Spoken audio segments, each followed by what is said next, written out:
Olá, alunos! Nossa aula de hoje vai ser sobre nazifascismo, e esse termo é a conjunção das palavras nazismo e fascismo, que foram governos autoritários que estiveram na frente de países como a Alemanha e a Itália. O nazismo na Alemanha e o fascismo na Itália.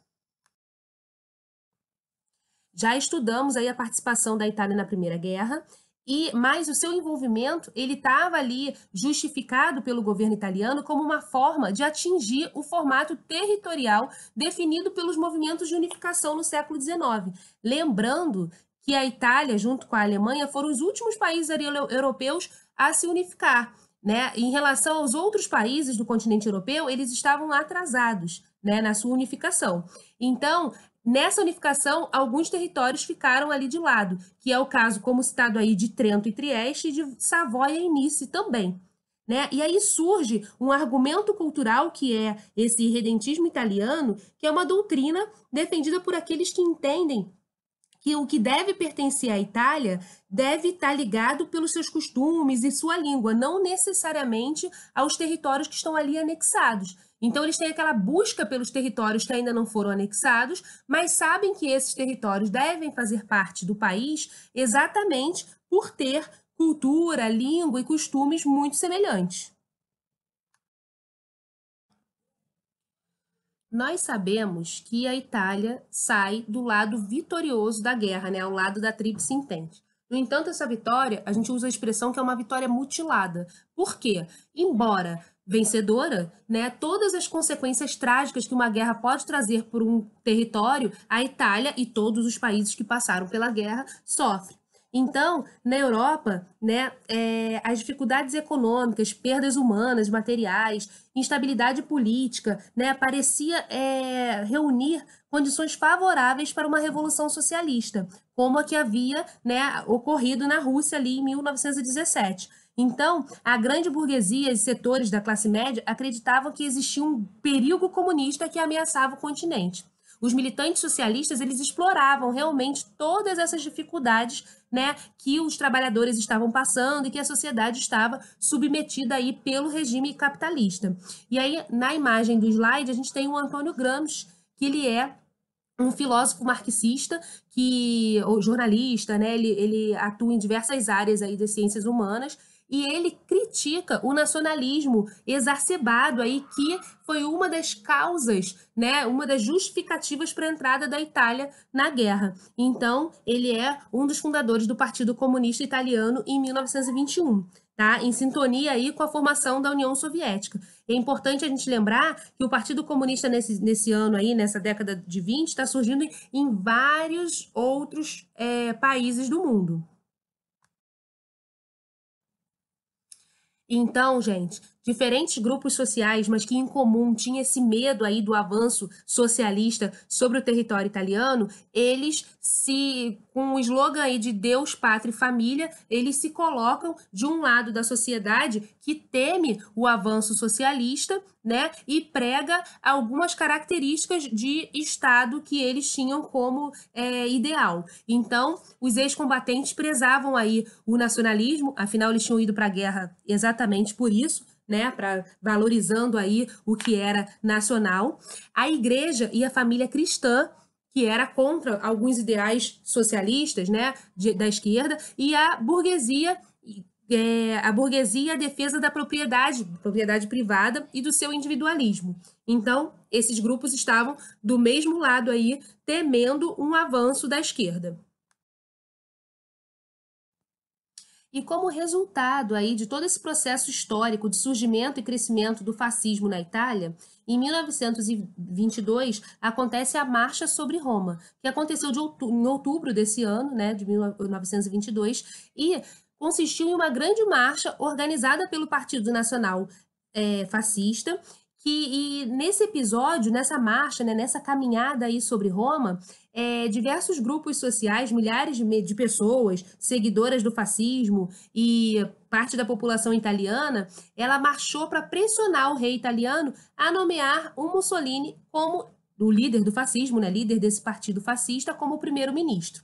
Gente, o Mussolini ele era ex-combatente da Primeira Guerra e proprietário a família dele era proprietária do jornal O Povo de Roma. Então ele tinha muito prestígio aí na sociedade e muita voz através, inclusive, dos meios de comunicação. Então, essa mobilização foi importante, tão importante que pressionou o Vítor Emanuel a indicar o Mussolini como chanceler da Itália. Ele era o chefe de governo, ou seja, uma espécie de primeiro-ministro. Em 1904, um deputado, membro socialista do parlamento, ele publica um discurso em que denuncia, sustentado com provas, tá, gente, a violência fascista que originou a falsificação dos resultados das eleições. Essa falsificação, ela é comprovada através de provas, no entanto, esse parlamentar, ele é raptado e assassinado. Os culpados são presos algum tempo depois, só que após a prisão, eles recebem o perdão do rei. Então, ficam aí impunes, dentro dessa sociedade fascista. Nunca foi comprovado alguma participação do Mussolini nesse rapto e assassinato. No entanto, foram membros do Partido Fascista, pessoas ligadas ao Partido Fascista que cometeram esse crime.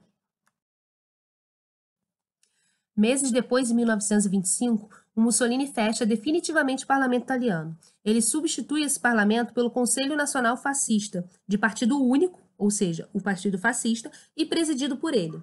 Todos os demais movimentos sociais e políticos se tornam ilegais a partir de então.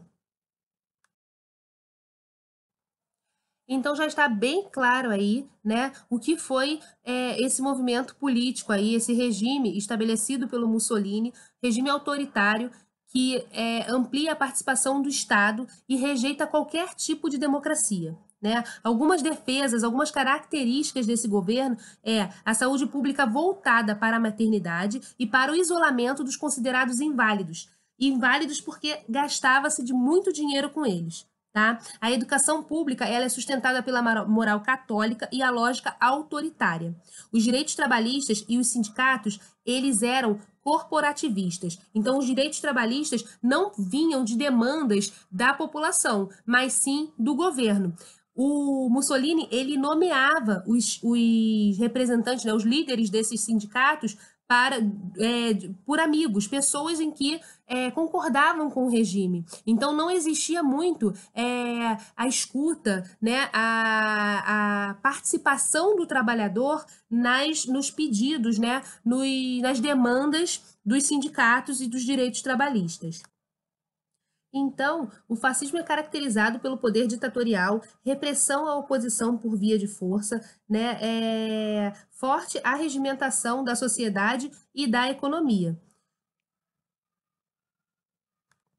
Então, embora os partidos e movimentos fascistas apresentem divergências significativas entre eles, é possível apontar várias características em comuns, como o nacionalismo extremo, o desprezo pela democracia e pela liberdade econômica, pela liberdade política e econômica, a crença numa hierarquia social natural e no domínio das elites, além do desejo de criar uma comunidade do povo em que os interesses individuais fossem subordinados ao interesse da nação.